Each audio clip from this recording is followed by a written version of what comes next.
Vlog on a blog. Tomorrow's news today. Get to the truth.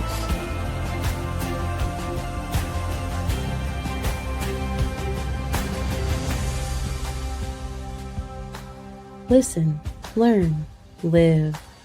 Visit us at yahowah.com. Well, welcome to today's episode on the vlog. The vlog, it's good to be with Will as our co-host today. We're starting with a picture of a map of the Russian Empire in the 19th century. And the reason we have it up is to show a couple of things. One is that communism was not very good for Russia, was it? For all those little Marxists out there that are touting you, yay, go, comrade. Under the czars, that was a pretty formidable empire. And when the Bolsheviks came about and communism was installed, boy, it didn't expand. It began to shrink. Now, the other thing that's interesting here, of course, is Ukraine. You know, Ukraine makes this a big deal that they are an independent country and Russia invaded them. That's just not true. In fact, you look at the Russian Empire,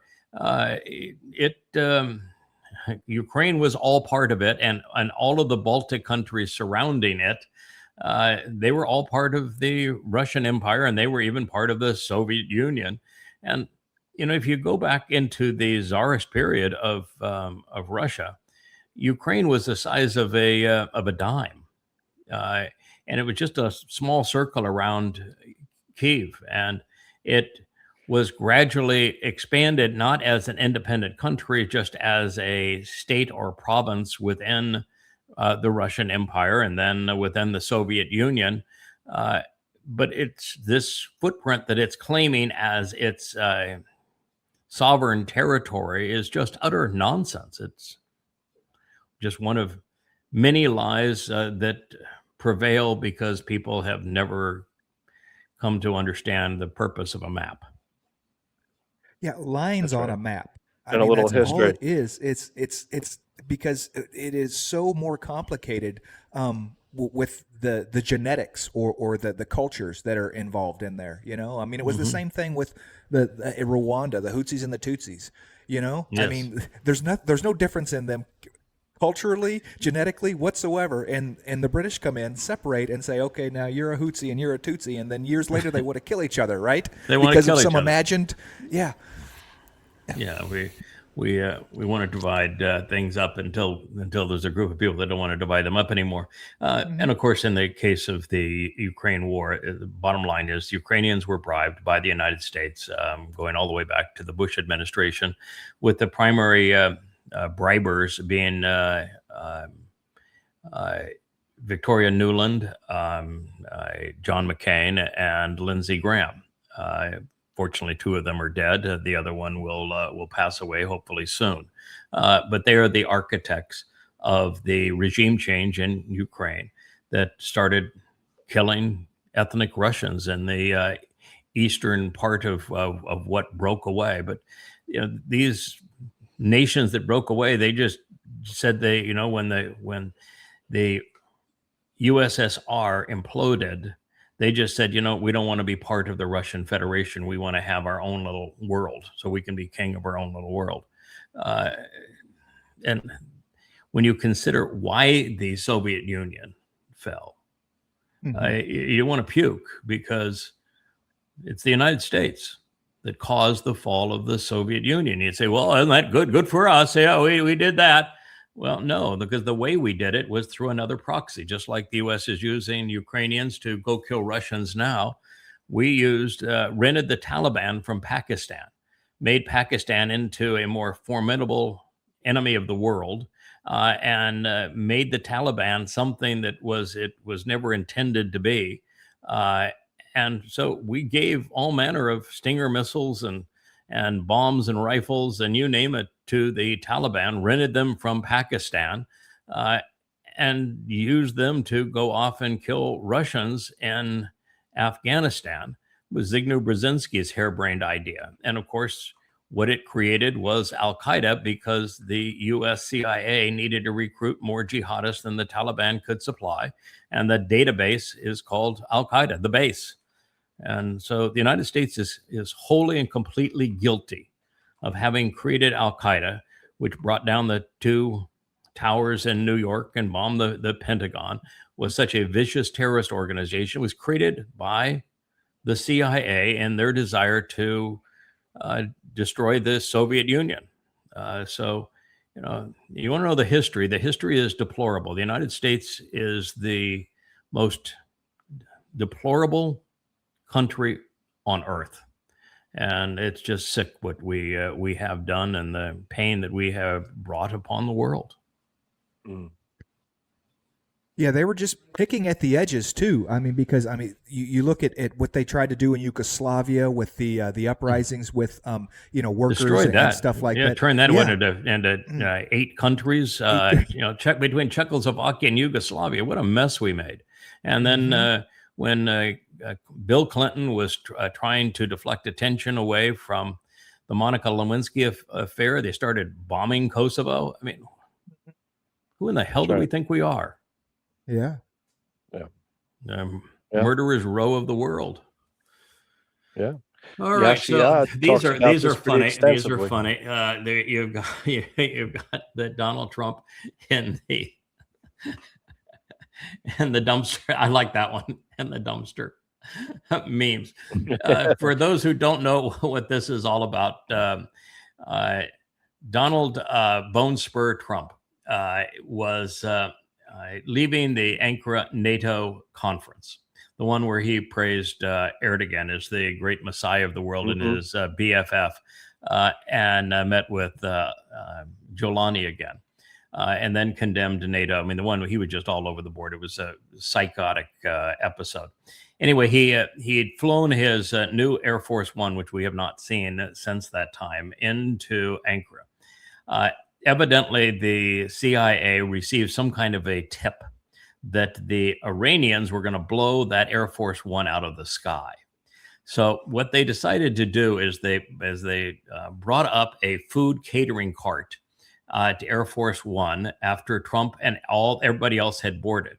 And they only took Trump off, which means they left everybody else. If the plot was real, everybody else they left on that to die.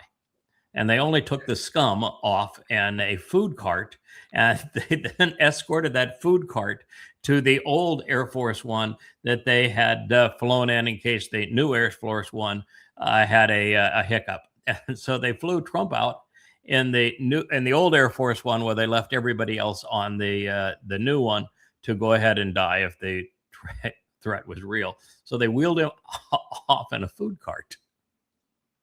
You just can't make this stuff up. Right. It would have been so much better if the food cart had like wheels with eyes on it that were flaming, and the whole. Oh yeah, a little cart with flaming wheels on the cart. It would have fit the narrative that's in the prophets. Yeah, what a scum.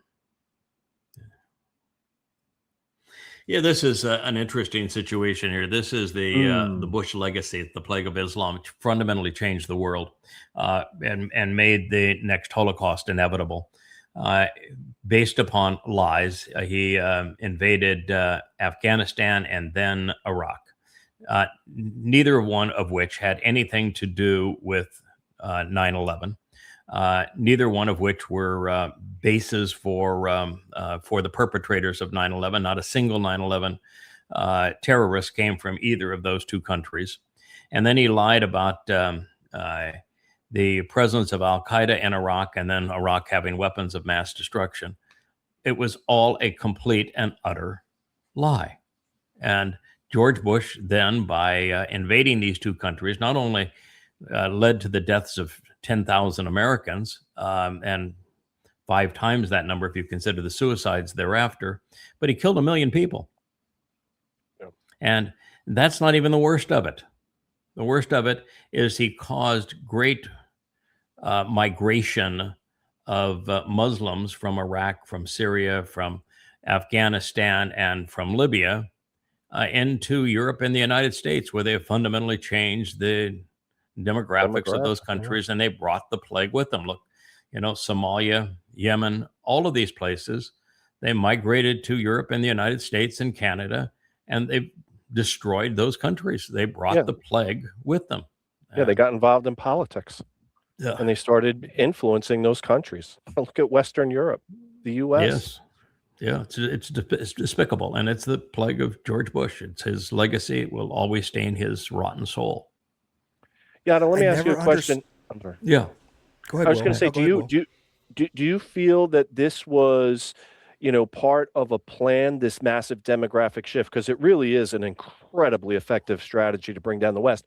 Or is this just a natural result of idiotic wars, and that this was just some sort of pause? Standard, or, like, standard, standard U.S. CIA behavior. You push for regime change in Libya, which was stunningly counterproductive. Regime change in Iraq, stunningly counterproductive. Regime change in Iran, hugely unproductive. Regime change in Yemen and Somalia and the Sudan, ineffective. And regime change when you created the regime in Afghanistan. Well, the fact is, you also created the regime that you replaced in Iraq, and you created the regime that you replaced in Iran. So it is. It's just the unintended consequences of America's CIA and military complex and moronic politicians constantly doing things that they have no concept of what the consequences of them having done it. I mean, we've witnessed it with the second Iran war with Trump. He had no idea of the consequence of his actions. And now that they exist, there is no remedy for them.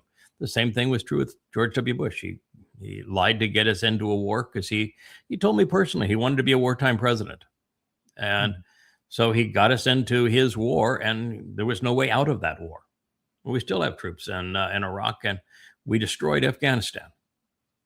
And it was obvious that we were doing it. Man, I did 10,000 radio shows telling the world how stupid this was and how counterproductive it was at a time everybody else was applauding it. But no, it's not the function of them strategically trying to bring down the West. It's a function of them being terminally stupid. Consequence. Yeah.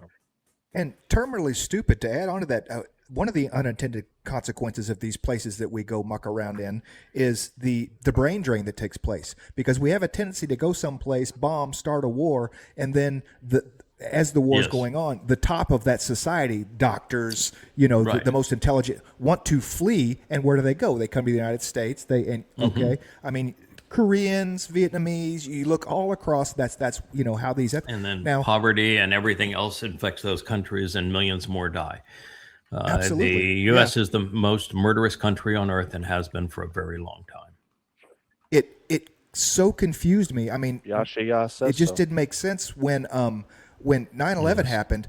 We had so many Eastern Europeans and folks that were coming to the United States on K-1 visas, on student visas and stuff, and overstaying, and they were good, productive people. Okay, and then 9/11 happens. All that stops. I mean, no one comes in and then all of a sudden we have this massive third world Muslim migration that doesn't help anybody. It's just terrible. And of course, those Muslims couldn't flee to any other Islamic country. Right. Yeah. And the first thing they did when they got here is they announced that they were still Muslims. The very thing they fled in their countries, they were still Muslims, and they were going to work to take over the host country, and brought the curse of Islam with them.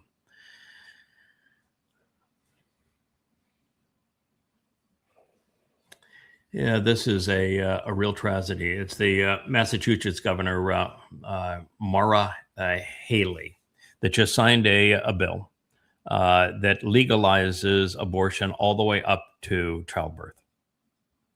Now, a end of third trimester infant is a fully viable human. I mean, this is absolute murder.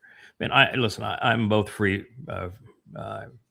pro-choice and pro-life, and as such, I recognize that there is a point where a woman has a influence over her own body, although she should have had some influence in her own body and kept her legs closed when that time came. So she has forfeited the right to have control over the consequence of her not having control over her own body.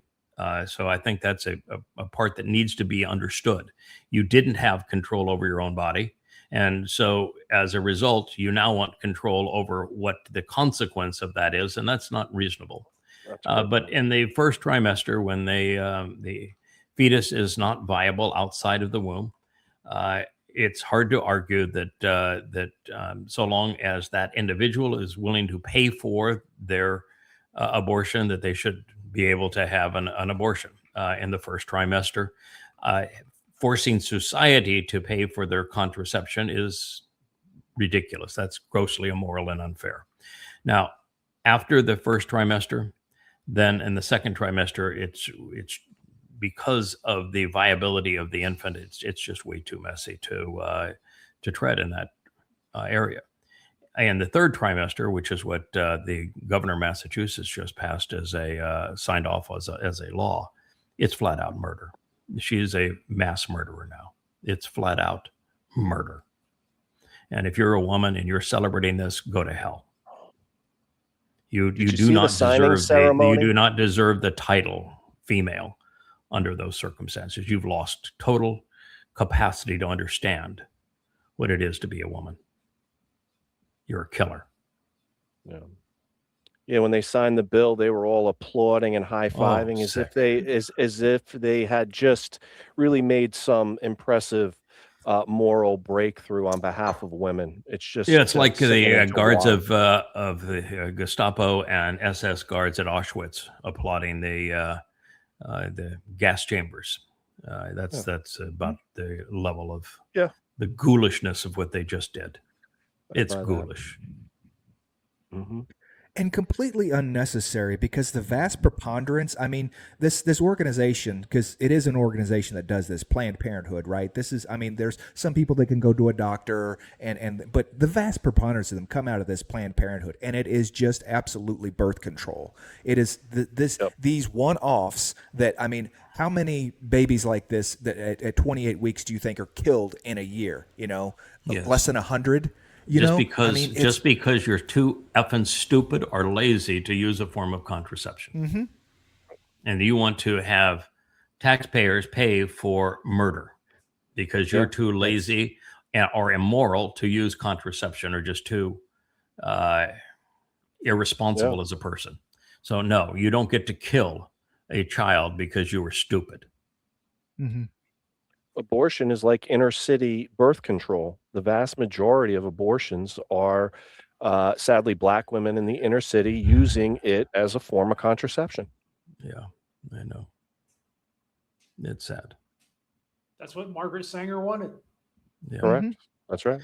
Yeah, we should just listen to a bit of this. He dumbs it down now to a third grader, so I guess he's trying to overcome my criticism that he's exciting is your grandmother's bathroom wallpaper. But nevertheless, he does have a point here, which is that there is a 0% possibility that Trump is going to prevail to get the Straits of Hormuz open and out of Iranian control. And he explains the reason why in this whole video.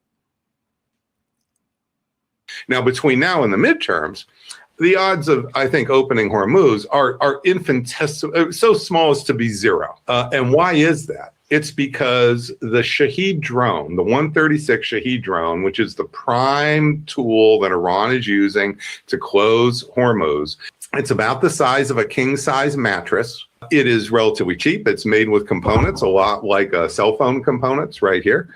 And it is has a range of between 500 and 1,200 miles. That Shahed drone could be anywhere in a 500-mile by 500-mile drone launch zone along the coast of Iran, with Hormuz at the midpoint, and then still hit that ship. So that's 500 miles by 500 miles, 1.5 times the size of California. That's a two-dimensional scale problem, but it's worse than that, Cyrus, because... What's that? Go ahead. Not just the width of California, not the length of California. California is more than 500 miles long top to bottom, yeah. but it's 250 miles wide, less than 250 miles wide. So what he's saying is that if you take the entire state of California and then you add, Nevada to it, or Arizona to it, Utah to it, that is what you're dealing with in terms of the geography that you would have to rid of these drones that are, produced in the tens of thousands. If you wanted the Strait of Hormuz to be open and safe passage where ships could reliably go through. And then what That's he's at going minimum to, range. the rest of it you don't have Because to he listen says to. The rest of 500 it, to what he 1200. basically says is that the Zaros Mountains border all of that. And the Zaros Mountains are quite formidable. And it's like having, he's going to compare it to the Empire State Building, but he says 10 Empire State Buildings put on top of each other. And you don't know if it's in the basement, the first floor, or the penthouse. And you've got 10 of these, and then you've got 10,000 of them lined up with all of that height. There is a zero possibility that you could find them or remove them, and they line the entire Strait of Hormuz. So this idea that the U.S. military has the capacity to rid the Iranians of that Shahed drone is zero. So long as Trump fails to surrender and give the Iranians what they're demanding, the Strait of Hormuz will be closed. And only when he gives them what they're demanding, the Strait of Hormuz will be a pay-for-play ferry place where you'll have to pay a considerable fee for passage under Iranian control, and that's the way it's going to stay forever. He made a mess, and there's no way to fix it. Yeah, he says 500 to 1,200 miles.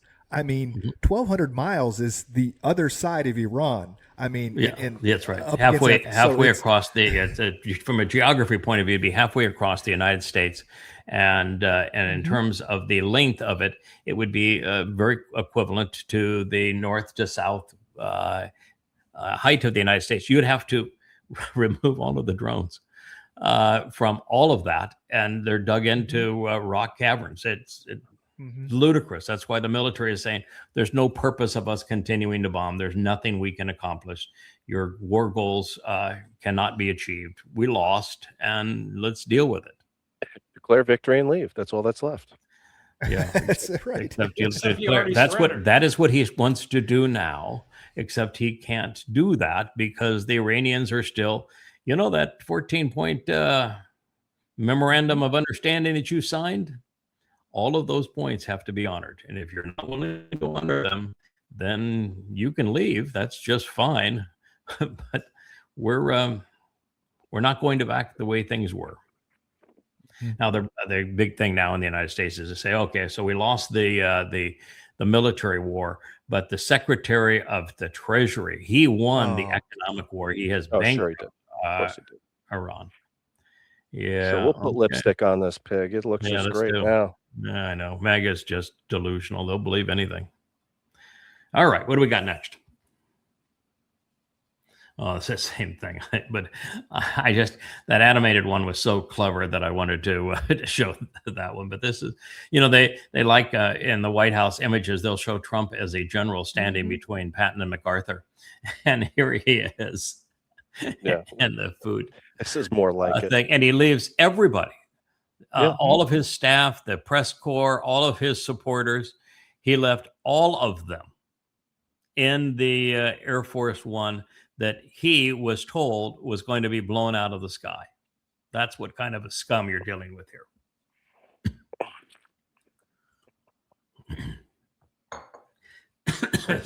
This was interesting. Yeah, this is interesting. You've got some things I think that are really powerful too. You see down there in that script that they've highlighted, one of the is the LF, and you can see the LF drawn as the yoke over a pointed nose would be a ram, but that the horns and the yoke are clearly a bull. But you can see the old form of the letter there. The one that's got the these kind of things. That's the replacement for the yod Okay. as Oh, they the yod, I'm went sorry. forward. Yeah. So you can see the triangles are the replacement for the Dalet Dalet, and Dalet and Dod's name. But you can see the writing there. So this is 9th century. The bait is a little BCE. bit different as well. You can see that. Yes. That Yep. that first letter on the second row there, that's a bait. Mm-hmm. Yep. So what it's doing is it's showing a development, evolution of the script from the original Paleo Hebrew that we're using, the Yada Torah font, and then there was an intermediate font, and then they went to a more squared off font with the Babylonian influence. But It's like the second anyway, generation. 8th century, they're writing about Israel. The king of Israel of Dod being a king of Israel, about the House of Dowd in Hebrew, using the Hebrew alphabet from the 8th century, which is 1,400 years before Islam even existed. That was well before any Arab ever set foot in that part of the world. So this notion that the Jews are the colonizers of Israel is so moronic. It's only possible for a Marxist or a Muslim to believe it or promote it. If you're promoting that, then you're as dumb as a stone. You're dumber than the rock that they wrote this on. How in the world, I got to scroll up just a hair so you guys can see it. Do we go from Malika, Yisrael, king of Israel, okay, Bayet, which we're cool with, David, house of David, when it's a wah, it's very clearly Dalet, wah, Dalet. Yeah, no, that's a good point, Kevin. That is, Yes. that's How do you get? And over. I keep on saying that that when Jews think that they haven't corrupted their language, I'd say, well, there's no Jew in your language. There's actually no Hebrew. It's Ibri. It doesn't begin with an H.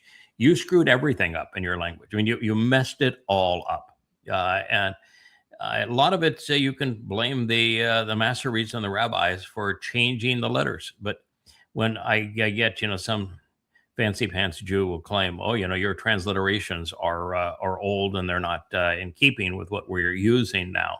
That's because you screwed up your language. That's the point. That's the point. I want to be set apart from in keeping with you. Yes, Yeah. I'm representing the alphabet and the language as it was written.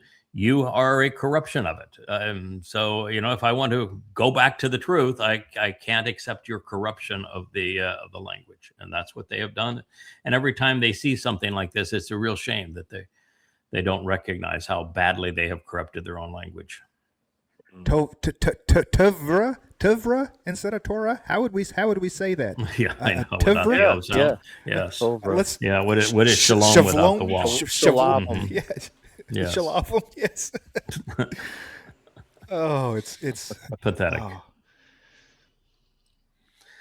Yeah, so now they're complaining. Oh, woe is me! How could all of those Russian lickers allow the North Koreans to send a missile into Kyiv? Oh, woe is we, and they're so mean. And okay, you were bribed to go kill Russians. You accepted the bribe to go kill Russians. Turns out the Russians didn't like you killing Russians, and so this is a consequence. So. You accept the bribe, you got to deal with the consequence. Welcome to the consequence. Don't cry. You have nerve logging that complaint, quite frankly. Oh, God, it's just repulsive. And then they sanctioned Russia so that Russia could do business with 5 or 10 countries around the world. And when Russia does business with a country they don't want them to do business with because we sanctioned them into that, they cry over that too. It's a consequence of what you've done. Yeah. And they're hypocrites about it anyway. How much Russian oil is coming into this island? Yeah. Oh, yeah. It's disgusting. The whole thing is a bag of political hypocrisy and propaganda here on X. And it just shows the little bit of geopolitical spillage that we're having. I mean, the fact that North Korea gets into this at all, it's just spilling all. outside the borders of It's the of if Ukraine. America No hadn't attacked Iran, Mhm. then there'd be no reason to have North Korea involved. And Mhm. had America not attacked Russia, then you would have a 0% chance that they would have been involved. But they are involved now because of the fact that America did this thing. It's a cause and consequence. Yeah. So you may be all thrilled that you killed the Ayatollah, and you maimed his son, and you killed his son's daughter, and you killed his son's wife. You may be all, oh boy, that gives you great satisfaction. Yeah. And guess what you did? You killed Israel at the same time. That's what you did. When you make bad situations worse, it's ubiquitous around the world. The leaders of the world are incapable of recognizing the consequences of their actions. You did this thing, and you made the world far worse off because of it, and you put yourself in a position that you can't recover from. Celebrate it all you want. All it does is make you look less human. And that's a poster that was probably the one poster, that particular fellow. Of all of the pro-Israeli accounts, Daniel, he was the most responsive of all pro-Israeli accounts, and he still didn't get it. No, I remember him. Yep, Daniel. Yeah, I liked him. He was the best. He was the best of a bad lot. No, so many of those guys, Yada, if you remember, they would show promise and great hope. And then as you Yes. got into it, they were like Teflon. You couldn't penetrate. They just wouldn't, they're looking for friends like the day is long Jews on X, right? So they'll They are. accept your friendship and whatever, but you can never get through to them. No, they're as tough as the stone that the inscriptions were written on. That's what Yahowah says about them, and they haven't changed. I wish it were different. We're dedicated to trying to awaken them. Well, that's the toughest job in the history of jobs. All right, so this is the new super alliance. This is Muslim NATO. So of course you got Trump. They're exactly the opposite. They're have nothing to do with Trump. But anyway, it's Erdogan, MBS, and Pakistan. There. Now, in Pakistan, the prime minister of Pakistan actually has no influence. He's just a puppet. So you talk about puppets. He is a puppet of it's a military state. Erdogan is not an elected leader. He is a ruthless dictator. And the guy in the middle, MBS, is a psychopath. And he's a psychopath right now that's cowering in a hole because he is, with all of the money that he has spent on military equipment, he can't defend his country. And right now, the Houthis are taking it to him. So here they form this Islamic NATO. And the first thing that happens is the Houthis. The Houthis, you gotta love the Houthis. If nothing else, they're entertaining. The Houthis went and bombed Saudi Arabia just after this was formed and said, "Okay, now what are you going to do? You think that you're going to find Turkish warplanes that are going to be screaming down over Israel and down the Red Sea to bomb the Houthis?" America tried with a whole U.S. battle group and an aircraft carrier, and America failed miserably. So you think that the Turks are going to go do that now, or do you think that Pakistanis are going to nuke them since they have nuclear bombs? Or maybe it's going to be Saudi Arabia that wakes up and says, "Boy, we've got a military. We'll tackle them too." Which one do you think of these goons is going to respond? Because what the treaty says is an attack on one is an attack on all. So the Houthis attacked Saudi Arabia. Now what are you going to do? Yeah. Put up or shut up? Yeah, it is a direct message to the people of Saudi Arabia, because the Houthis want to spread their brand of Islam, and they just want the people of Saudi Arabia to rise up and kick these kings, these sods Royals, out, right? And Right. take over their Right. their The fact brand of the of matter Islam. is that everybody thinks that their brand of Islam is the best brand of Islam. Mhm. Saudi Arabia is run by the Wahhab, which are fundamentalist Sunnis, and the Houthis are fundamentalist Shia. So and Turkey, they're not fundamentalist anything. Other than they are Muslims, and Erdogan is their guy. So the whole thing is just a cauldron of evil. Put up or shut up. That's what they said. Yep. Yeah, put up or shut up. Oh yeah, here we go. Yeah, the Netherlands, which is where the Hague is, and the International Criminal Court and all that sort of thing. And here is the Netherlands, who preaches to everybody how moral they are and how criminal everybody else is. And he's here smiling and shaking hands with the leader of the Islamic State, who burnt little girls alive, gang raped little girls, crucified men. I mean, this is one of the most ruthless terrorists on the planet.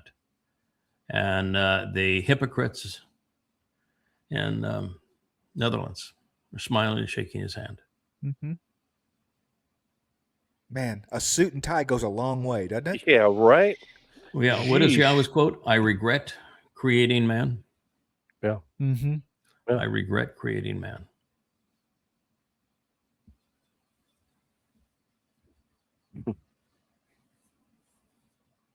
Oh, here's another Israeli post, and it says, the Iranian government is evil and has been since 1979. So there, Mr. Israel official. May I ask, who empowered them then in 1979, and who empowered them now to have control over the straits? Wasn't it Jimmy Carter, the peanut farmer, that brought in the Ayatollah and ousted the Shah?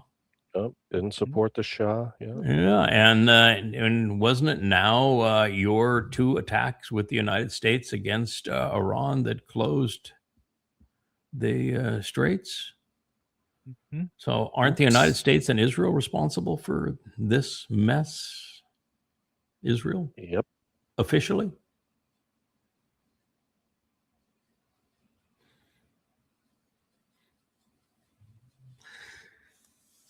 So this is this is it with all these maneuvering here. This is the old food cart caper. I'm sure that Hollywood would love to have some movie rights on all of this. Yep, there it is, the food cart caper. There's the dumpster.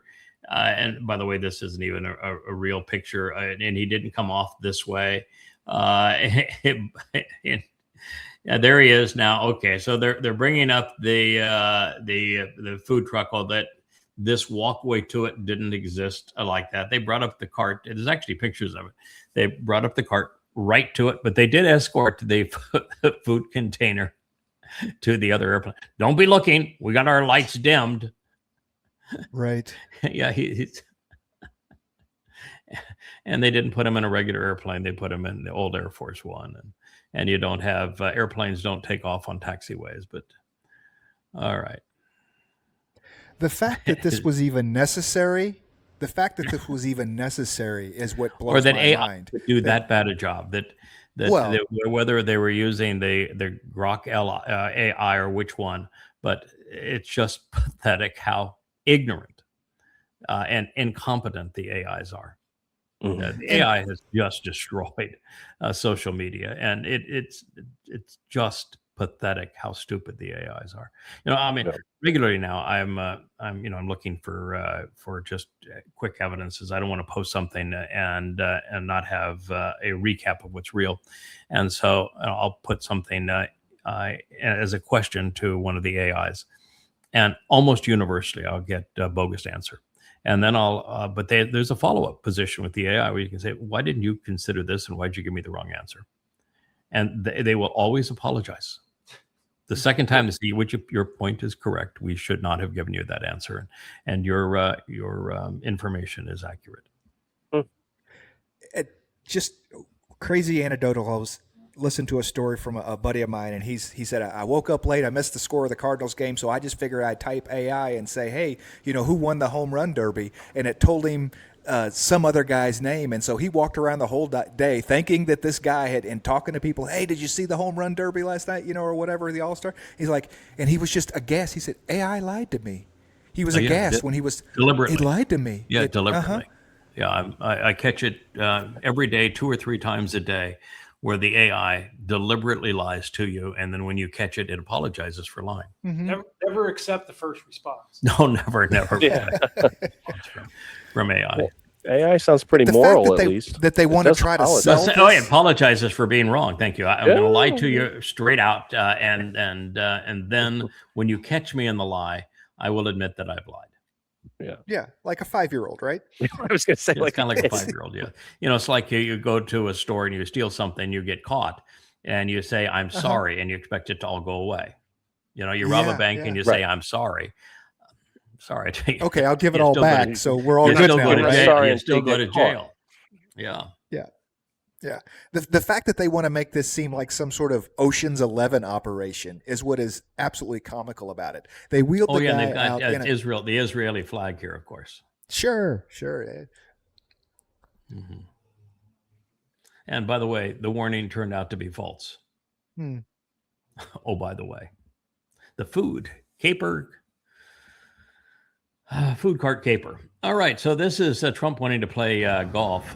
There are about 30 golf carts here, plus who knows how many presidential limousines. Plus, those are anti missile defense systems there. Those things in the far background. There's actually a picture of them, and I didn't post it, but one clear up there. But he's It's a playing battery of them. 20 feet along. Well, yeah, it's not a THAAD, but that kind of thing. And so they have interceptor systems for missiles surrounding him, and he's out playing golf with 30 carts filled with Secret Service members and U.S. military, and I'm like, what? Can you imagine that life? You'd be, I mean, you're Satan and you're afraid of your own shadow. How could you be Satan and afraid of your own shadow? I've been doing this now for a quarter century. I began by exposing and condemning Islam. I did 10,000 interviews under my own name. I wrote the book Prophet of Doom under my own name. I received thousands and thousands of death threats, and I've never ducked once. And here's this piece of shit that's afraid of his own shadow. And he partnered with the adversary. You took on the adversary. I took on the adversary. He's partnered with him. Yeah. Yeah.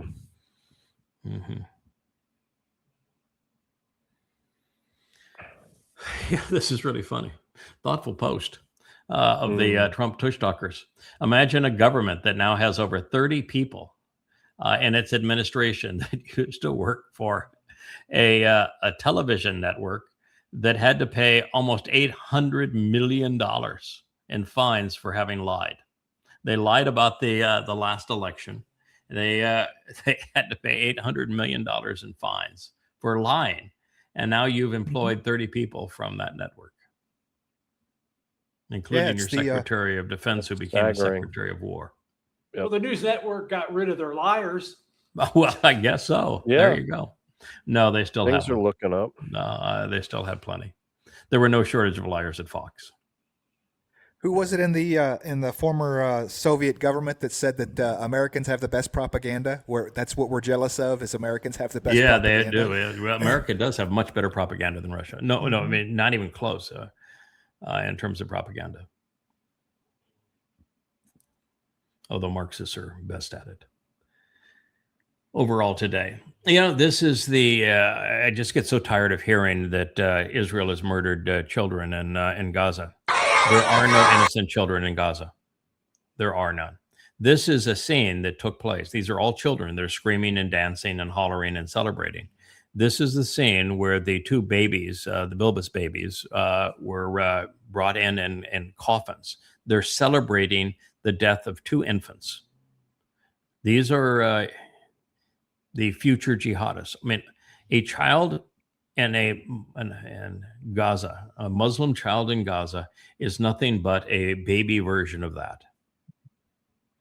You know, a baby viper is a viper.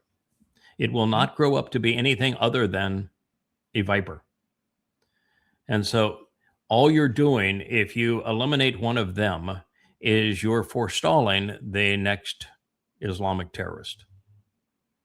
There isn't one of them that isn't going to grow up, being allowed to grow up, that won't become an Islamic terrorist. And if you don't know what Islam is about or why this occurs, then shed your goddamn ignorance. Go to read goddamn religion.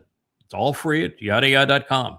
It'll even talk to you so you don't have to read the book. But this is the nature of Islam. It corrupts all the way down to 1 and 2 years old.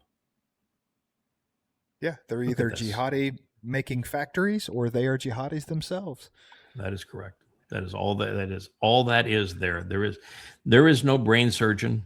There is no scholar that's going to emerge from that. There's no scientific discovery that's going to be made by one of those children. Mm-mm. They will be terrorists. They will live to die. And the Muslims that live around them know this. They don't want them either. They That is correct. want them either. Yeah, it's possible to be a bad Muslim and be a decent person, but you cannot be a good Muslim and be a decent person. Mm-hmm. I mean, that's just a fact. Read the Quran and you'll know that that is a statement of fact. No. Yeah, kill the Jews, kill the Jews. Look at this. I mean, it's the same thing. You just over and over again. They are nothing but bomb makers. Those are Islamic bomb makers. And for you to view them as anything else says that you have lost your moral compass. We will subject them to torture. Allah, Allah. We will kill them for Allah. Glorious. Alaska Mosque. Alaska Mosque. Well, I know the why. first thing I would have done if I had been in charge of Israel is after the Alaska flood of 10/7, I would have destroyed Alaska Mosque and the Dome of the Rock. I'm taking them both down that day. Yeah, those would have been They will no effective, longer productive exist. strategies. Yeah. Yeah, you don't like what we did, then don't terrorize us anymore. Yeah. Because by the way, the next thing we're going to take down is your Kaaba. So How much cheaper would that be than raising Gaza, Gaza, much. attacking Lebanon? Take out Much. those two scars. Yeah, you want to blame somebody for the destruction of Alaska Mosque? Go deal with the Fakistinians over here in Gaza. You've got them in a cage, so you can go deal with them.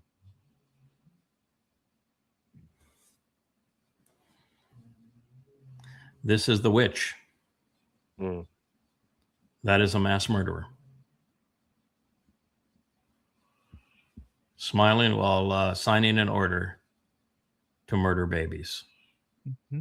Cheering it. She is a Marxist, so she would love to blame Israel for killing babies, and she signed an order that will kill thousands and thousands of babies.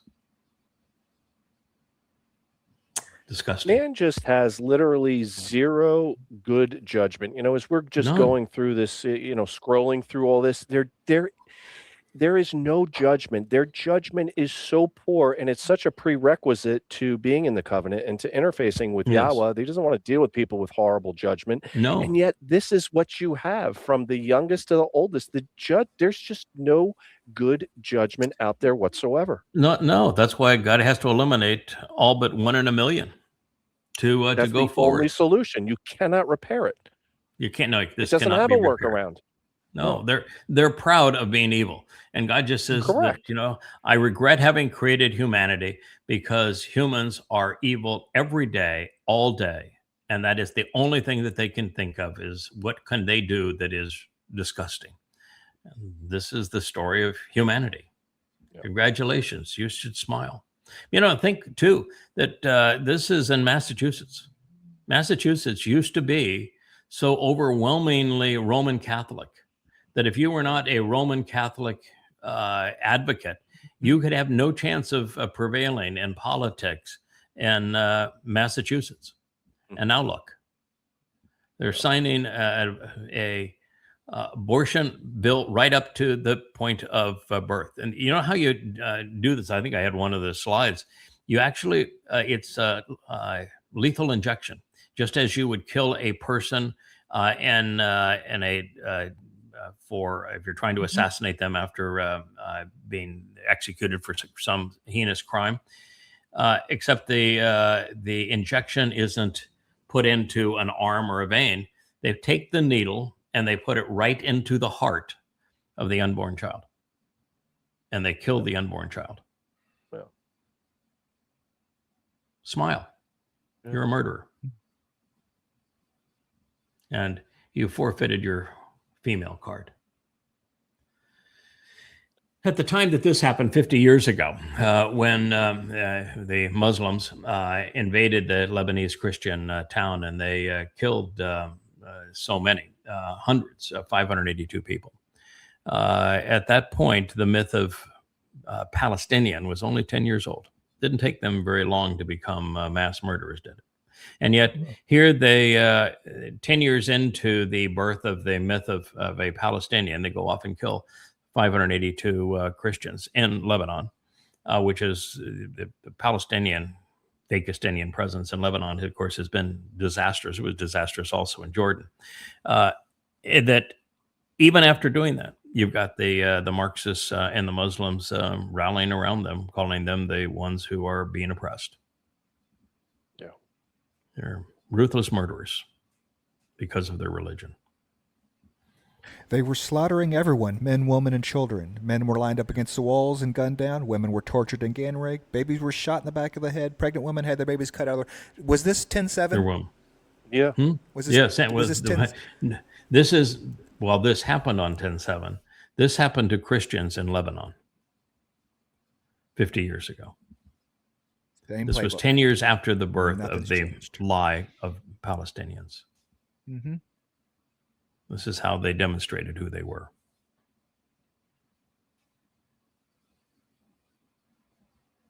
Scum. What a disgusting religion. Here they are again. They've got little Muslim boys dressed up as rabbis so that they can take their guns and shoot them and throw things at them. And there's a Jewish couple there with their baby. They're showing them too. And the whole idea is shoot them, kill them, knife them, throw rocks at them. Mm-hmm. This is what they're teaching these. Look at that. See? This is what they celebrate, death. They're celebrating the abuse of life, of humanity. I mean, this is wholly and completely a subhuman culture. It's right on par for the Nobel Committee, though. It says in Italy they are actually discussing the proposal to award the Nobel Prize. Yeah, picture of the Dome of the Rock in the background. I'm going to have a field day tearing that piece of shit down. Yep. Islam is a great plague on the world, and it has been from its beginning. And I would encourage you to read the 5 volumes of Goddamn Religion. They're all free at yahowah.com to understand how vile the conception of Islam has been and continues to be. There is no cure for it. It's fatal.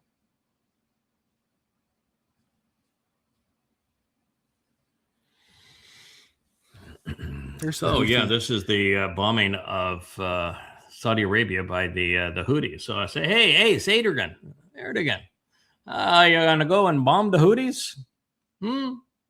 Are you Pakistanis? You're gonna go nuke them? What are you gonna do? You signed your big deal. I mean, the ink's not even dry. It's not even 2 days old. What are you gonna go do, huh, boys? Or are you just gonna be wimps again? Boy, I tell you what, are Sunni Muslims ever showing Sunni Muslims who's boss? Yikes. They're just waiting for the right time to strike. Oh, yeah, right time. Yeah, okay. If they can find, they can It's a bribe somebody to tactical go fight for decision, them. Yada. You just got to give them some time. Yeah. So this is part of the new deal Uh-huh. with the Trump tush talkers. They're at Fox. They're celebrating this now. That okay, so we don't want to admit having lost the war. We don't want to admit that that Trump failed miserably. We're just going to say that it was the Secretary of Treasury, Bessent, that destroyed the Iran. Now, you want to listen to that guy talk. He is an absolute dunderhead. I mean, I don't think he has a functioning brain. I mean, his IQ has to be subterranean. And now they want to claim, oh yeah, he's the great victor. He won the war. Mm-hmm. So you've signed a memorandum of understanding that transfers $350 billion to them, and they're now under a scheme where they're going to collect $125 billion annually for the passage of the Strait of Hormuz. And you want to claim that that it's your Treasury guy that won this war? Mm-hmm. Yeah. Okay. Sure. Oh, this just gets insane. Do you want to watch this one? Because he's talking about the Iranians admitting during their negotiations how they're terrified of him. I mean, it's insane. It's insane what they're saying. And there are no negotiations. There's no negotiations. I mean, there right. literally are no negotiations. There haven't been any negotiations since Trump violated the memorandum of understanding. And Trump says Iran they're has low actually key. now has an official position that said that we will not talk to Trump under any circumstance. There will be no discussions, no negotiations, no nothing. Time is our friend here. He's got nothing going, so we're never going to. So they're imagining these discussions. Mm. Yeah, you can play it. Sure, it's hilarious. Is confabulation contagious? I guess it must be. seems The to be. Trump tush talkers Operation have Economic nothing but shit. Fury, led by Secretary Scott Bessent, is devastating the Iranian economy. And I say this jokingly, but seriously as well. The Iranians are more afraid of Secretary Bessent than they are of Secretary Hegseth right now. When they're coming to the table to our negotiators, they are talking about cash, cash, cash, because they'll absorb the bombings. They don't care about their military. They don't care about their soldiers or even the Iranian people after they massacred 40,000 of them. But what are they worried about? Oh, They're worried bullshit. about that their currency is tanking. God, fuck you. Oh, what a piece of shit. Oh, I mean, it's like I'm going to lie and I'm going to continue to repeat the lie because I understand how propaganda works. That if I lie and I repeat the lie, the people I'm lying to will believe me, and I can make money or have prestige because you believe my lies. It is pure propagandist bullshit. There isn't a single thing that man said that's true. And the opposite of what he said is absolutely true. What a piece of crap we have now for a government and these people presenting themselves as journalists. You're a piece of shit, pal. Yeah, the Iranians want cash, cash, cash. All their transactions in oil are in yen or yuan, right? Oh, by the way, The BRICS it's America that put the sanctions on them. It's America that stole their cash. And you're just talking about I'm going to pat myself on the back for being a thief. Mm-hmm. And telling, can you believe it? Those people that we stole the money from, they want their money back. Can you believe that? Huh? How dare they? That shows that we must have been very effective thieves if they're asking for their money back. What scum we have become. It's like WWF wrestling. We have all these ridiculous characters. Yes, that is exactly what it is. Yeah, this is what late-term abortion looks like. This is exactly what they do. They have a picture of the fetus, and they put a needle right into its heart and kill it. Oh boy, talk about disgust. So here's Vladimir Putin. He is saying, on what pretext did they bomb Yugoslavia or Czechoslovakia, Iraq, Syria, Libya? Where is the UN Security Council sanction and approval to go do this? No, they simply decided to do so, and they did it. That's the essence of the way that they interpret now in international law. And when he said that, the first thing I said, wait a minute, the Bush administration, everybody says, oh no, the difference between Bush and Trump is that Bush went to the United Nations and got a approval to invade and attack Iraq. No, he didn't. He had a coalition, a NATO coalition, and that's all. Yeah, he got a coalition that he put together, but he did not get UN sanction to do it. He tried to get UN sanction to do it, and the UN said, no, we're not going to sanction to do that. There's no justification for what you're trying to do. This is a very bad idea. And so he failed on getting a UN sanction to do it and went in anyway. And so what Russia's saying is the United States operates as if it's above the law. And it does. And it does.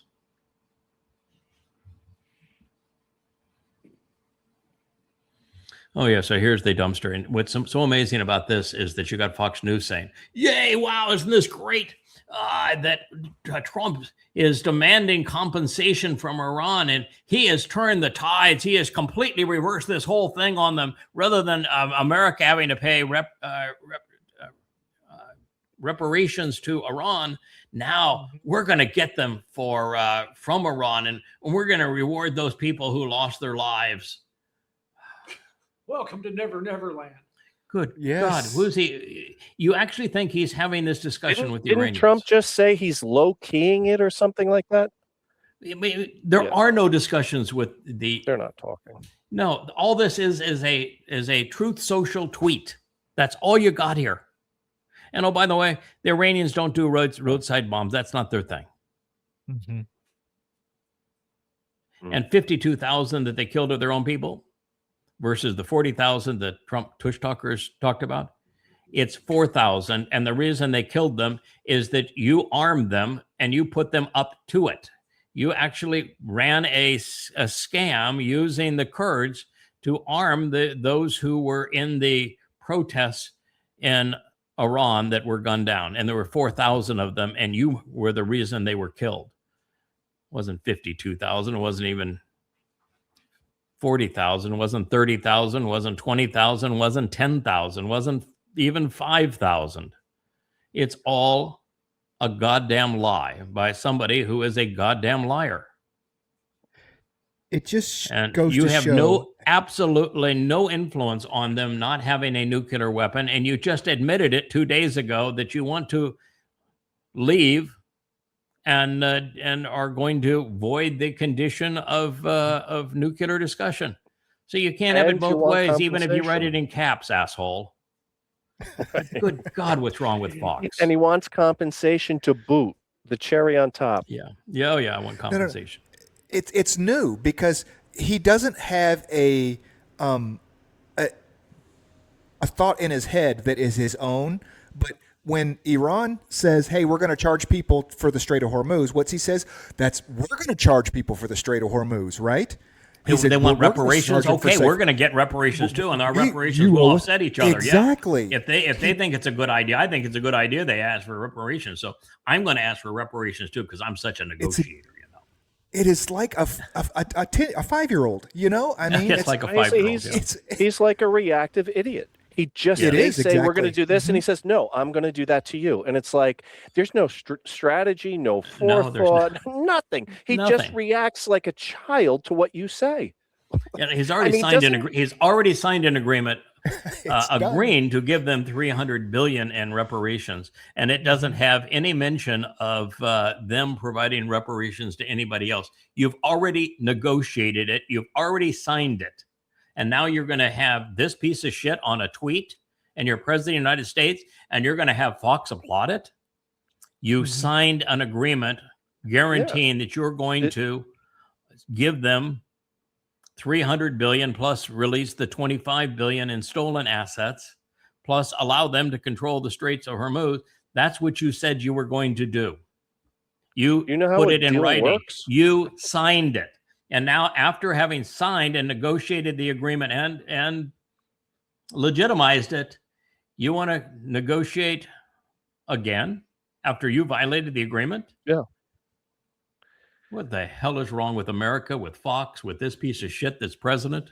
It's just amazing that we're in So we this have a kind deal of maker who situation. doesn't understand the nature of a deal. Yeah, right. Doesn't understand how deals work. Well, integrity means nothing to him. No. Yeah, the only deals he does are strong arm. Mm-hmm. The ones you can't refuse. Tempest in a teapot. He doesn't have a strong arm. He's a bratty kid in a sandbox that's poops in his pants and is throwing his shit on everybody else. That's who he is. He's Satan. This is pretty good. This is, you got to admit. Yeah, okay. You got to be quick to follow it. But this one. This is actually really good. You got to listen. Not sure why we're all still having trouble with this. Let's try it again from the top. This is a victory for the U.S. because our goal from day one was for Iran to open the strait that didn't close till after we attacked, which was completely controlled by their military we had total dominance over. And it was a waterway that we could have taken over, but instead asked for help that we didn't need, but we'll remember that our allies did not give us. All because of the negotiating power of a FIFA Peace Prize recipient's threat to annihilate a civilization in order to liberate them from a regime that changed, which was not our goal, but we will take credit for, from an old man who hates us to his younger son who hates us for those reasons and that we killed his father. And while it is not clear the status of Iran's nuclear capabilities that we obliterated last year, but we're going to be a problem in 2 weeks, one thing is for sure. They now have more money and control of the strait than they had when they made the old deal that we ended because it was terrible. Now, I think that is enough about authoritarian propagandistic regimes. Does anybody have any questions about the Trump Library golden statue? Not sure why we're all still having trouble with that. Give this guy the Nobel Peace Prize. That guy just summarized how I have felt about this whole situation, trying to evaluate it and get my arms around it. This guy masterfully just described what we've dealt with over the last year and a half. I swear, Elia made a guest appearance. Right? Yeah. Yeah. I mean, that's absolutely. What don't you understand, people? What don't you understand? What don't you understand of this? His delivery, his cadence, the whole thing. Yeah. It's a beautifully scripted piece. That's one of the highlights of social media right there.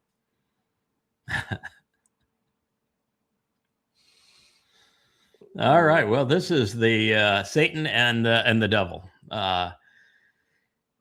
It's hard to even imagine that Todd Blanche would get Senate approval. Only one Republican voted against it, and now Trump is trying to destroy that woman, one senator. And Todd Blanche is the guy that represented Trump and the Stormy Daniels pay a prostitute so that she won't acknowledge that you paid her for sex. So you want to pay the prostitute that you had sex with, and who is an ugly damn prostitute.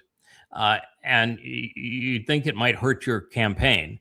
So you have your fixer, Cohen, Attorney Cohen, bribe her to stay quiet. And you're not smart enough to know that if you bribe somebody not to release information that could be damaging to your candidacy in the immediate proximity to a national election, that you've committed a felony. Mm-hmm.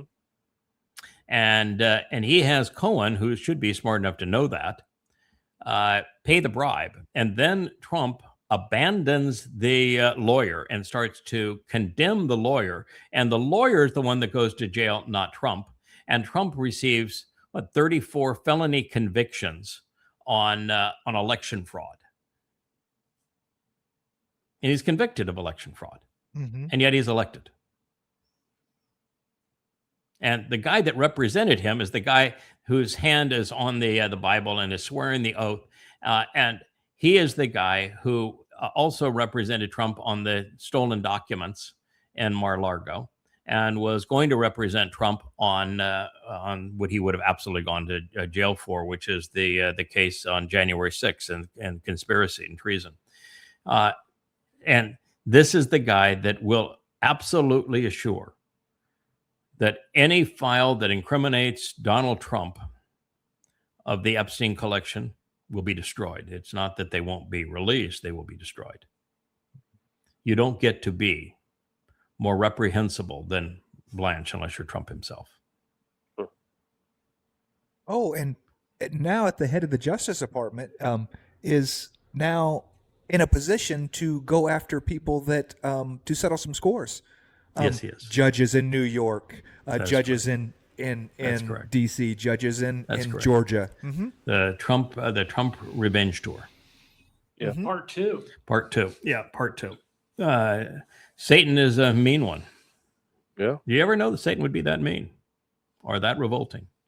But he is, or that Republicans could be the scum of the earth because they all but one voted on behalf of this man for that position. So you don't have a moral person other than this one woman in the Republican Party that's a senator, not one. Shocker. And, the Democrat side's worse. They're Marxists.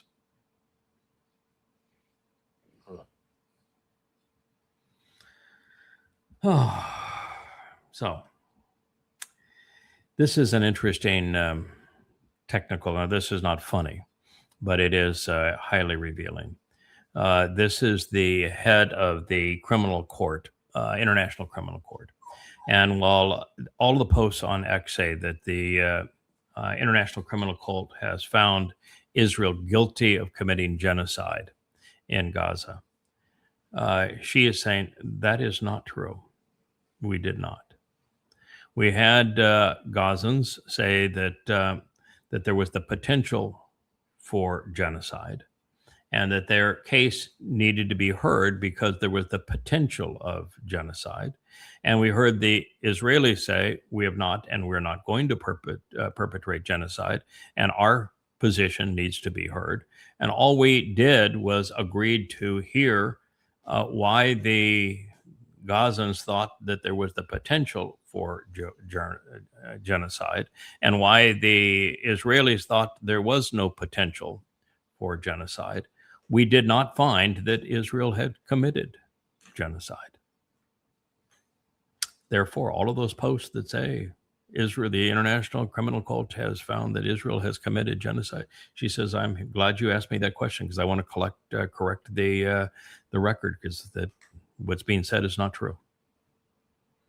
And she's head of the International Criminal Court. Page 11, right behind the want ads. Yeah, Yes. yeah. I was going to say, Page 11. Nobody's going to see this, or this isn't going to move anything. It means nothing. No, of course, but it's important that we know the truth. Mm-hmm. Yeah. It's important that we share the truth when we see it. It's important that we know the lies and that we expose and condemn the lies when we see it. And we I give her credit realize for that everything we do is not going to move the needle either. Right. But it doesn't mean that we give up. No, she still did the right thing. Yeah. Yes. Agreed. There it is. This is the signing ceremony of we're going to kill a bunch of babies. We're so excited. We're mothers killing babies. It's wonderful, right? Yeah. Room full of Yay, women. mothers killing babies. Oh, isn't that so sweet? Oh, God, we're going to kill some babies now. Yeah, isn't this great? Mass murder of babies. Advancing the cause of women we're the new everywhere. mothers. Yeah. Mothers everywhere and mass killing of babies. Reprehensible. This is amazing. This is flat. I'm just glad we got to this. What I'm going to give you some background. What I have said now for the really quarter century that I've been about this is that it was the United States that rented the Taliban from the Pakistani government. And the Taliban was as much as part of the Pakistani government as the Marines are part of the U.S. military. The U.S. went to Pakistan and asked to rent the Taliban to arm the Taliban to go kill Russians with U.S. weapons in Afghanistan. And to do that, the Pakistanis said, well, we need money. and we need weapons. So, and it was a military government. You give us more weapons and you give us more money, we'll rent the Taliban to you. And so we made a bigger mess in Pakistan. That's why Pakistanis will pretend that Trump is a great guy, because of the fact that they're routinely bribed by the United States to be bad. They rented the Taliban, but the Taliban did not have enough jihadists to inflict the kind of damage that Zbigniew Brzezinski and Jimmy Carter wanted to inflict on the Russians. So the plan was to create a database of additional jihadists. An Arabic database is Al-Qaeda. And so the CIA created Al-Qaeda after funneling hundreds of millions of dollars of weapons, particularly Stinger weapons, shoulder-mounted anti-aircraft weapons, into Afghanistan. And we armed Al-Qaeda, we armed the Taliban. At that point, the Taliban decided to stay after the war. It brought down the Soviet Union by killing a lot of Russians. And we, after the war, the Taliban stayed. They were only able to occupy about 20% of Afghanistan until America invaded under Bush, and then we gave the entirety of Afghanistan to the Taliban. And then when Saddam Hussein, who was the best dictator in the Islamic world, that'd make him a good guy, just the best dictator in the Islamic world. He and Muammar Gaddafi were the only two non-crazy Islamic dictators. They were Ba'athists. And when he decided to invade Kuwait and was headed to Saudi Arabia, would have been the best thing could have happened to America and the world, to have a secular dictator in that part of the world take over those two very religious countries that were sponsoring fundamentalist Islamic mosques around the world. Osama bin Laden, who was then the chief recruiter for Al-Qaeda, the CIA's Al-Qaeda, went to the royal family, of which they were very close to, because bin Laden's father was the primary builder of mosques and of major airport facilities in Saudi Arabia. And he said, we just beat the Russians. We just beat the Russians. If we can beat the Russians, we sure as hell can drive back the Iraqis. We want to defend the holy lands of Islam. And so deploy us and we will defeat Saddam Hussein and the Iraqis. Same time, George Bush went to them. And he said, no, let Americans do it. That's part of the petrodollar deal. America's here to protect your interests, scum as you are, but we're here to protect your interest. Even though Saddam Hussein has been an ally of the United States, and we're the one that armed him so that he could go kill Iranians previously, we'll defend Saudi Arabia, and we'll shed American blood defending Saudi Arabia and Kuwait, so that you don't have to deal with the Al-Qaeda that we created. Full force with the U.S. military to defend Saudi Arabia and Kuwait. Yeah. And oh, by the way, before we do it, both of us will go buy defense company stocks, because they're going to skyrocket in price. We'll make a fortune doing this. This is a much better scheme for you and me. And so the Sauds decided they would go with a money-making scheme and let American boys die, protecting Saudi Arabia and Kuwait. And bin Laden, on behalf of the fundamentalist Muslims that were part of the CIA's Al-Qaeda, got pissed. 9/11 is the result. We created that mess. And we created the mess of ISIS following them. The CIA has made this mess. Now, when she will give this testimony, she will admit that we created the mess. Now, she will claim that it was during the Reagan administration. Zbigniew Brzezinski is in this film. Zygmunt Brzezinski is the one who came up with this scheme and who went to Afghanistan to deliver the weapons and the victory speech. Zygmunt Brzezinski worked for Jimmy Carter.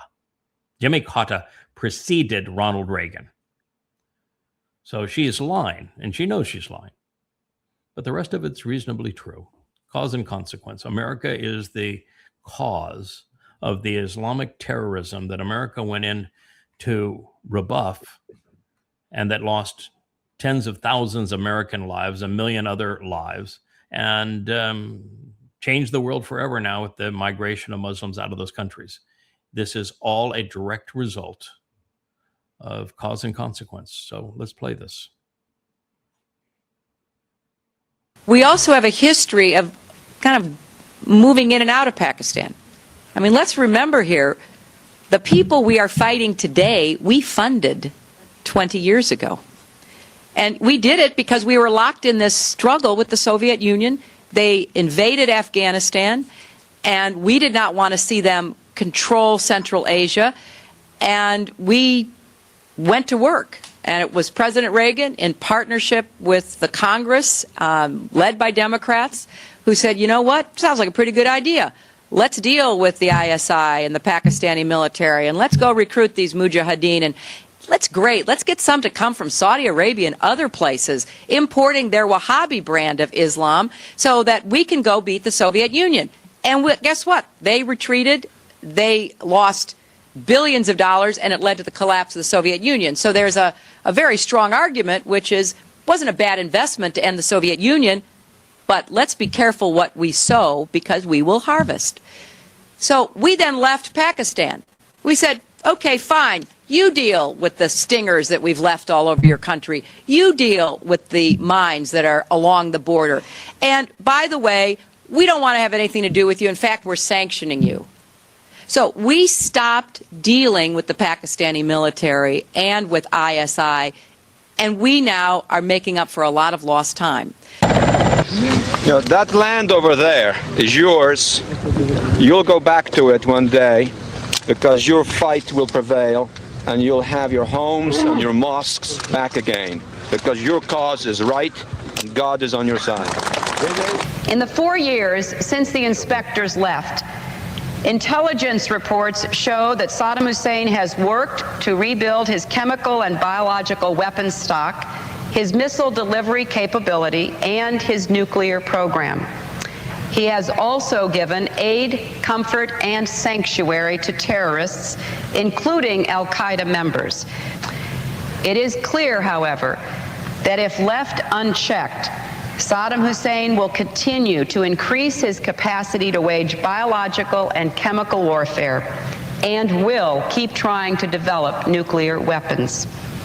Should he succeed in that endeavor, he could alter the political and security landscape of the Middle East, which, as we know all too well, affects American security.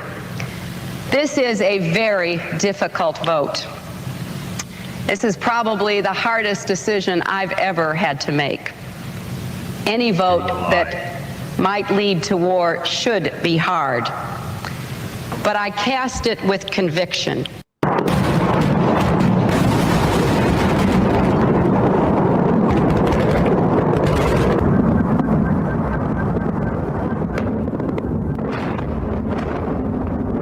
Every word of her speech was a lie.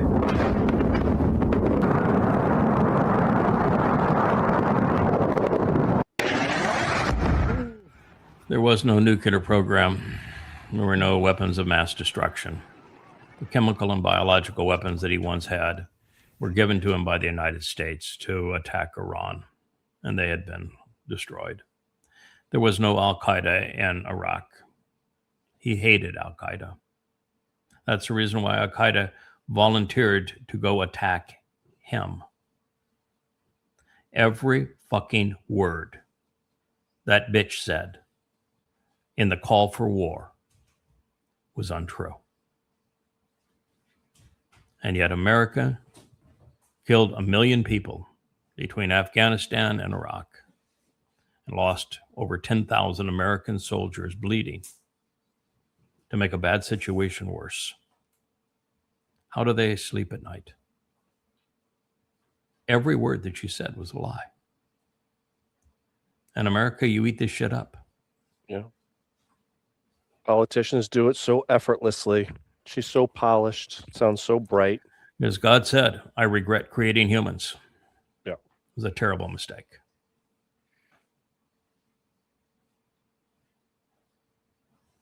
Just sick. It's absolutely revolting what we have become. And what America represents.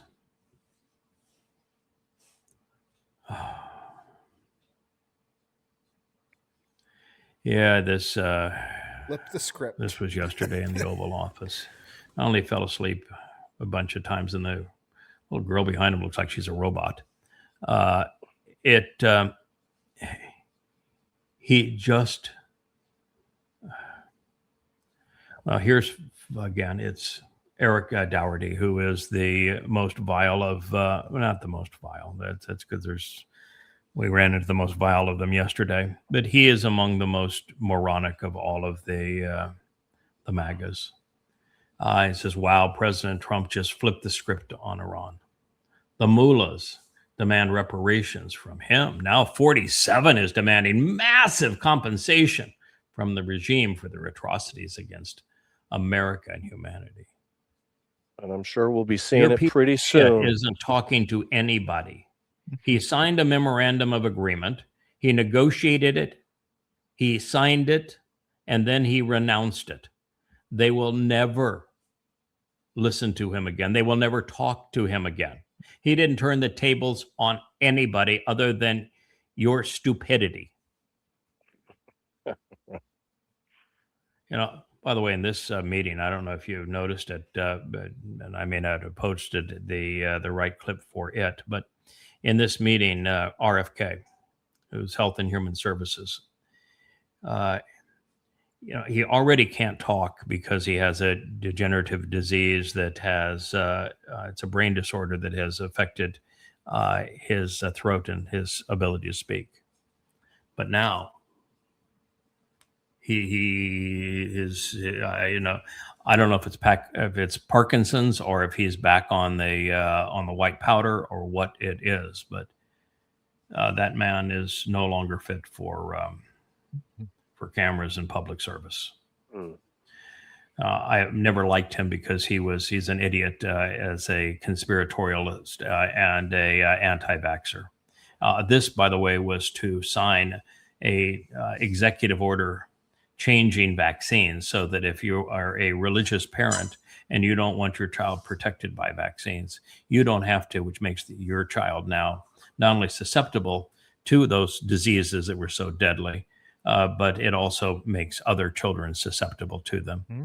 And they're celebrating this on behalf of a man who's anti-vax and or pro-conspiracy, who is near death himself.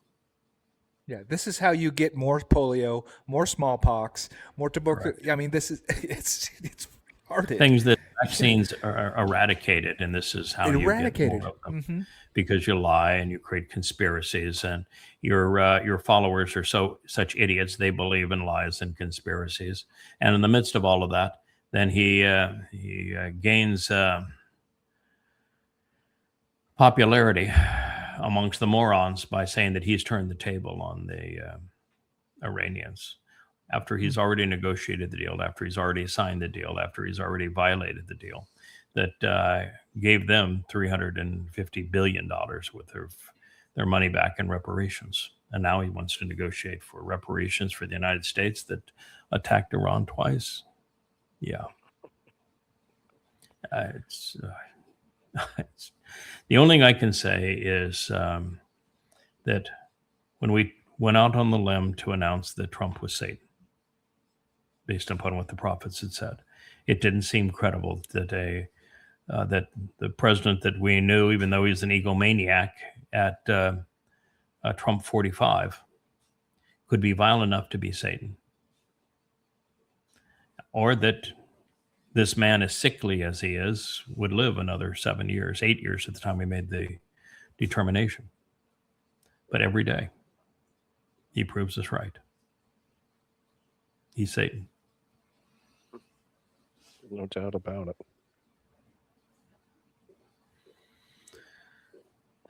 So, the Iranian Foreign Ministry spokesman said that they will not open the Strait of Hormuz until the United States ends its naval blockade on the Iranian ports. Iran wants the U.S. to lift the blockade. And then it goes on and lists every other thing that is in the memorandum of understanding. War reparations, lifting of the freezed assets, no more aggression anywhere in the Islamic world by the U.S. or by Israel. And control of the straits remains in the hands of the Iranians. They haven't backed away one iota from the memorandum of understanding. And since that time, America's run out of weapons and run out of credibility. And so the calendar favors the Iranians, and they, if anything, are going to be tougher, not easier. But the bottom line is the Iranians aren't going to negotiate anymore, not with Trump. So it's either you go back to the memorandum of understanding and beg them to accept those terms that you have violated, or nothing. Because you can leave, you can declare victory and leave, but it doesn't change the nature of the strait or the fact that you have no more bases in the region, or you have no more credibility in the region, and you destroy the petrodollar.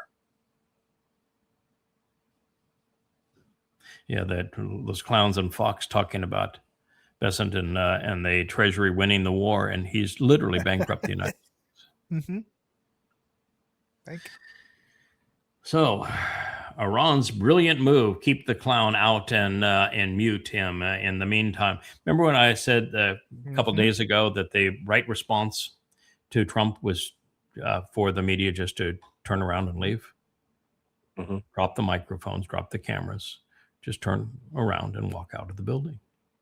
If you did that, it would drive him nuts. It would a psychopath. They feed off of that energy. And you'd walk away from him and ignore him. It would be the single hardest thing that he could endure, and he would go ballistic. The Iranians are now doing that to him.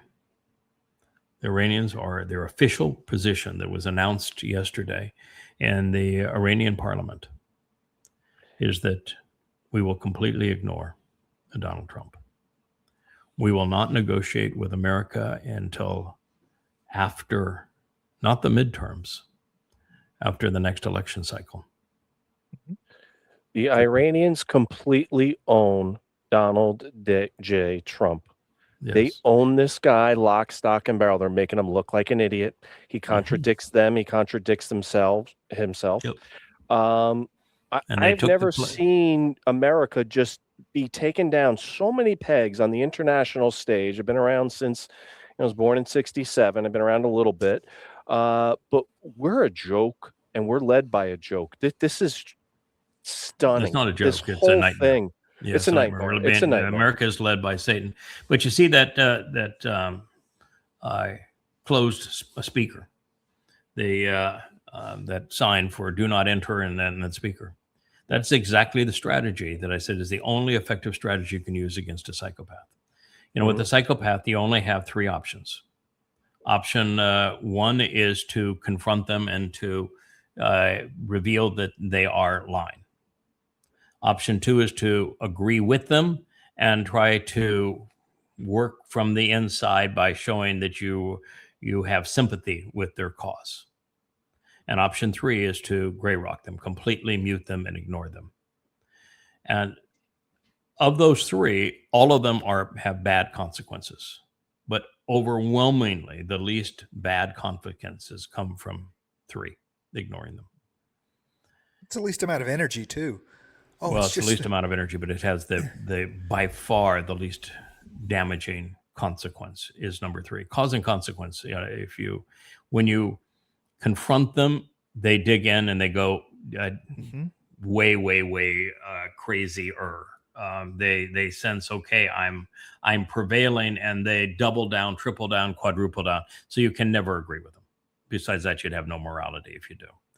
And if you, excuse me, you can't agree with them, because that's what that would happen. You'd have to forfeit your morality and be drawn into the mess that you'd be equally deceased.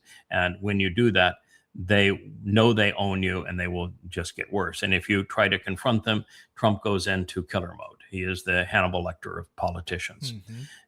And it becomes more and more vicious the more he is confronted. Like when the reporter said about the Epstein files the other day, Mr. President, can we expect any additional releases of the Epstein files?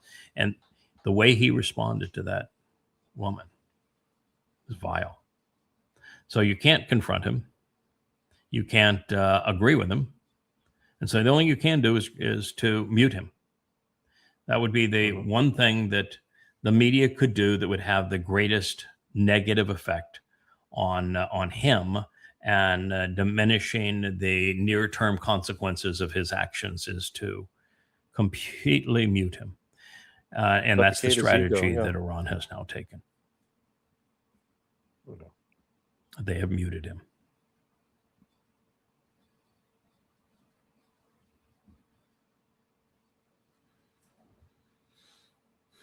So here, the dumpster says, we're fine with munitions.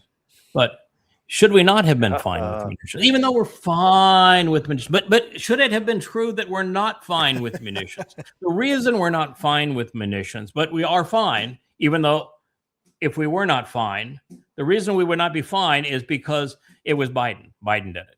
Biden gave those damn Ukrainians $300 billion worth of our weapons. And that's the reason why we don't have enough. I mean, we have enough weapons, but if we didn't have enough weapons, that would be the reason we didn't have them. By the way, I sold Biden some weapons too, but I sold them. $50 billion, not $300 billion. And only about half of it was weapons. So it's about $25 billion worth of weapons versus $300 billion worth of weapons. He's off by a magnitude of 10. Mm-hmm. And if at this point the dumpster can't overcome what he blames on Biden 2 years into his term, what's the purpose of being there? Mm-hmm. But it's the nature of every psychopath. They blame everybody except themselves. They never are personally accountable for anything. And this was just a joke. You know, if we didn't have those weapons, it's because Biden gave them away, but it's not true that we don't have them. So he must not have given them away, even though I'm blaming him for giving them away. Because if we didn't have them, that would be because he gave them away, even though we have them. So he couldn't have given them away. So I don't know why I'm telling you he gave them away, but nevertheless I am. Yeah, but they say those munition shortages were, you're supposed to, while Russia and China, keep their stockpiles and they slowly over time build them. We had other political considerations and we just haven't kept the supplies up, and we go to war more than anybody else. So we use the weapons that we create. We don't keep on schedule because of other political considerations. And I'm not advocating for more weapons, but I'm just saying the whole rationale for how we got here really has nothing to do with Biden. Of course, the biggest problem is that America doesn't make anything anymore. We just don't. Correct. Yes, and that's at the heart of it. Yeah. Yeah, the heart of it is we can't make anything anymore. If you can't make anything anymore, you can't go to war with anybody. So you might as well just give up on this idea of America is going to war, because we don't make stuff. And if you don't make stuff, you can't go to war. It was the great cause and consequence of sanctioning Russia. By stealing Russia's $300 billion in sovereign assets, America proved that the U.S. dollar was not a safe reserve currency, and the world started moving away from the dollar as a reserve currency, and devastating to the United States. It was one of the dumbest moves ever in terms of cause and consequence. And you can lay that one on Biden. Now, going forward from that stupid move, when we sanctioned Russia, what we did is create a completely independent Russia, because we sanctioned them, then we went to war with them. And so what Russia did is they learned how to make everything themselves. They have a war footing economy now that can make weapons and drones and missiles and inventions and everything else. They can conceive a new weapon and bring it to market and deploy it. and less time than Trump can talk about it. And so they have the footing to do it. And all the while, we made business impossible in America by becoming a socialist country economically, while China, as a communist country politically, became a free enterprise company or country economically. And so China now outproduces the rest of the world. You know, one of the things too that we don't have that is essential if you want to be the bully, we don't have transport. Ships are the transport. You know, now China makes the majority of ships. And in fact, in order capacity going forward, there's like a 90% share of shipping is controlled by the Chinese. Wow. So they have the transport. They're building ships faster. I mean, America doesn't build anything now in terms of ships. That the next aircraft carrier is probably 10 years away. It'll never get splashed. And the one that they splashed previous to it is in a 2 to 3 year timeout for potty checks. We don't make anything that works. Nothing. We're just, I don't even say a paper tiger because there's no tiger. Yeah. We make light ammunition. And what do you use light ammunition for? Yeah. Against the American a people. war with the American people. Yep. That's about it. Yeah, we make light arms. But we don't even make that well anymore. We're a joke. A shell. Yeah. We're a shell. We're just an absolute joke. And poop pants here is Satan. He's told you what he's going to do. There's Yeah. not going to be an election in 2020. No, there's not going to be one. He's going to name himself Trump 48, but not because there's an election. There'll be a war in America. Mm-hmm. Economic collapse. Yay, MAGA. Make America great again. This guy. This is a more thorough analysis. We can end with this position. This is Hap again. He is, as I say, even though he is as exciting as your mother's bathroom wallpaper, he does stay to the facts. It's nice to hear somebody else collaborate. What I'm trying to convey is the truth about what's going on in Iran. He is a very credible voice that conveys exactly the same message. And he's one that I have not heard yet blame Israel. So you got to give him credit for that. So there's the one person we can actually listen to that knows what's going on, that isn't, at least on the surface, an anti-Semite. Maybe you give him a little more time and he'll come around to that position. He's at the University of Chicago, which is Mearsheimer's university, I think, as well. And Mearsheimer's gone full rogue anti-Semite. But this is worth listening to.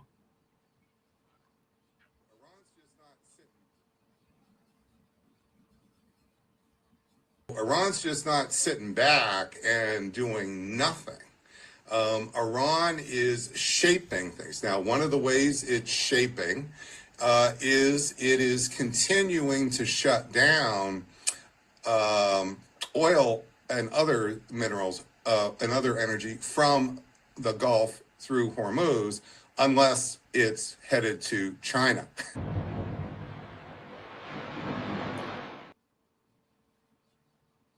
Oh, it was a lot more to it than that. I don't know what happened to it. This ad came up, but the ad then went away, and he went and okay. Iran's just not sitting back. The clip is 28 seconds long, so I don't know. Okay, yeah, I don't know what happened to it. Yeah, the whole clip was quite long before, but I guess you only get part of it.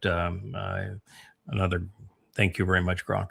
I listened to the whole thing, but it is saying that that Iran has put itself in a position now where they have no incentive to ever speak to Donald Trump again. They control the Strait of Hormuz. There's no way to change that. They have run the United States out of the Middle East because they've destroyed the U.S. bases. Because of the fact that they now have the Houthis working for them on the other side in the Red Sea, the world is headed towards economic catastrophe, and there's nothing that can be done to stop that. And that in this process, Iran has gone from the weakest of the Middle Eastern nations to the strongest of them. And America has lost all impetus for the petrodollar, and therefore is a beggar on the world stage. And no solution for any of this. And, we're in the time of trouble. America crumbles, but America takes the world down with it as it crumbles, particularly Israel. Yep. So that's where we are, my friend. It is a nasty, ugly world out there, and it's going to get far, far worse. Yep. And sadly, Israel has brought doom upon itself on the way that it has positioned itself. I wish it were not true, but that's where we are. And the best we can do is warn people about it, to tell people that your religion has lied to you, your politicians have lied to you. God regrets even having created humans. That's how despicable we have been and continue to be. And that we're in the death zone now. The next 7 years is going to be catastrophic, and there's only one way out. Yahowah. Go to yahowah.com, and you will find the one way out alive from this planet. Yep. Listen, learn, live. Hey, we thought we were going to have some sound effects there. Kevin, you can't have the button. Yeah, I get the button. We didn't have a next week. I get the button. Or or any of the any sound effects. I guess it was a little tough. A little serious all the way through, huh? Yeah. We covered a lot of territory, so I'm glad we did that. And to go back and look at the malfeasance and the lies of the United States, going back to the Iraq and Afghanistan wars and how that led, what we did even before that led to 9/11 and led to the immigration to Europe with bringing the plague of Islam with the migration out of the Islamic countries, setting up the world for the disaster it's in. I think it was absolutely worth doing. I hope people listen and they recognize that politicians are universally lying to them. And their religion is based on lies. I don't care which one it is. They're all based on lies. They have nothing to do with God. And that there really is a God. And he has expectations. And he is offering something really extraordinary. But you have to meet his expectations. And that's not happened with more than 1 in a million people. And you say, well, if it's 1 in a million people, then it can't be true because it's not popular. Oh, on the contrary. God is saying quite simply that when there's lots of people, people are always bad. The only way that we can have a relationship, he can have a relationship with people, is for there to be very few people. So that is his message, and we are delivering it. Yep. Excellent. All right. So we did get a good start on our new series with Harold. Harold. Yep. Getting Psalm into 33.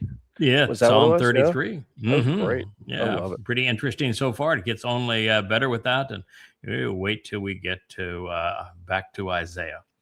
That is really extraordinary. So thank you for participating. Look forward to being with you tomorrow, and we'll do another show on Bashar Harold later today. Good day. Be good. Take care. Hey there. Thanks for tuning in. That was Fetch. Gotta run now. Catch y'all on our next podcast.